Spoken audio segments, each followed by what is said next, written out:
will take less than 19 years before the United States Supreme Court acts. We look eagerly forward to that ruling. And this seems very much in keeping with the idea of Star Trek. Infinite diversity in infinite combinations. It's organic to Star Trek.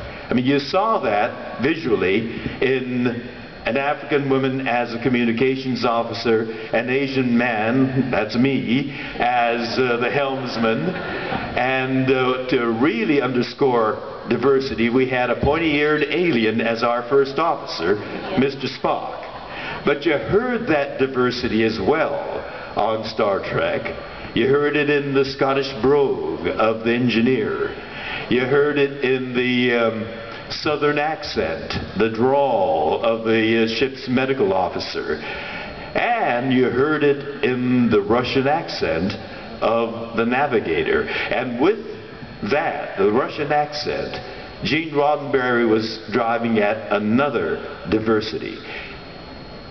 Back in the 60s, we were locked in the coldest of cold wars.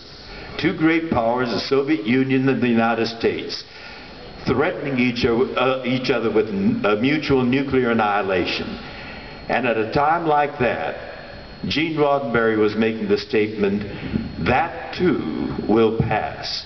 And we will be able to work together with someone who is proud of his Russian heritage, as a trusted member of the team, working in concert with each other.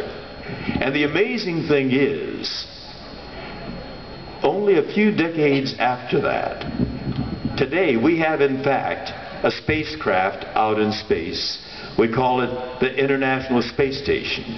And the crew of that space station is made up of people from all over this planet, from many different countries, many different races, speaking many different languages, holding many different faiths, and most astounding of all, once Cold War mortal enemies, Russians and Americans, working together side by side on a very real spacecraft that we call the International Space Station.